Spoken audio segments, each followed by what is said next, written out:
তোমরা যারা আমি আল্লাহ রাব্বুল আলামিনকে মনে করো, আমি আল্লাহ রাব্বুল আলামিনের জিকির করো, ও বান্দা আমি তোমাদেরও জিকির করি, বলি সুবহানাল্লাহ। আমরা যখন আল্লাহ তাআলার জিকির করি, আল্লাহ তাআলা আমাদের কথাও জিকির করে। আল্লাহ তাআলা বলেন, বান্দা তুমি যখন আমাকে মনে মনে অন্তরে ভাবো, তখন আমি আল্লাহ রাব্বুল আলামিন তোমাদের কথা ভাবতে থাকি।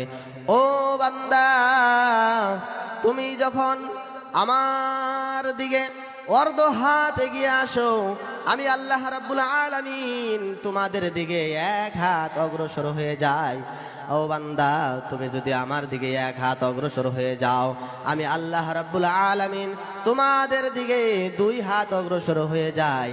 ও বান্দা, তোমরা যদি আমার দিকে হেঁটে হেঁটে আসতে থাকো, আমি আল্লাহ রাব্বুল আলামিন তোমাদের দিকে দৌড়াইয়া দৌড়াইয়া আসতে থাকি, বলি সুবহানাল্লাহ। কথা কি বুঝতে পারছেন ভাই? আল্লাহ রাব্বুল আলামিন,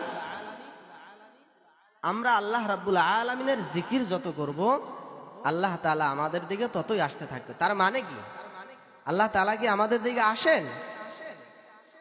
আমার ভাইরা, আমার বন্ধুগণ, তার মানে হলো আমরা যেভাবে আল্লাহর জিকির করব, আমরা যে পরিমাণে আল্লাহর জিকির করব, আল্লাহকে অনুসরণ করব, আল্লাহ তাআলাকে ইয়াদ করব, আল্লাহ তাআলাকে মনে করব, আল্লাহ তাআলার রহমত আমাদের দিকে ঠিক তার থেকে বেশি দ্রুতভাবে আমাদের দিকে আসতে থাকবে, বলি সুবহানাল্লাহ। ভাইরা আমার, বন্ধুগণ, আল্লাহ রাব্বুল আলামিনের রহমত আমাদের দিকে আসতে থাকে। আল্লাহ তাআলার রহমতের কোনো কমতি নাই। অজস্র রহমত। দুনিয়ার সমস্ত মানুষ যদি আল্লাহ তাআলার জিকির করে, আল্লাহ তাআলার জিকির সমস্ত মানুষে করবে, আল্লাহ তাআলার রহমত সমস্ত মানুষের দিকে আসতে থাকবে। তারপরে আল্লাহ তাআলার রহমতের মধ্যে কোনো কমতি হবে না।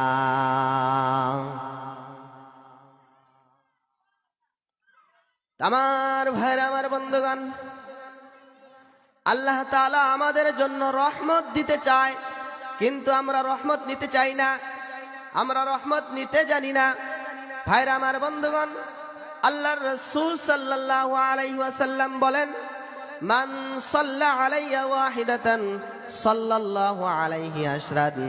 যেই ব্যক্তি আমার উপরে একবার দরুদ শরীফ পাঠ করবে, আল্লাহ রাব্বুল আলামিন ওই ব্যক্তির উপরে 10টি রহমত নাজিল করে দেবে, বলি সুবহানাল্লাহ।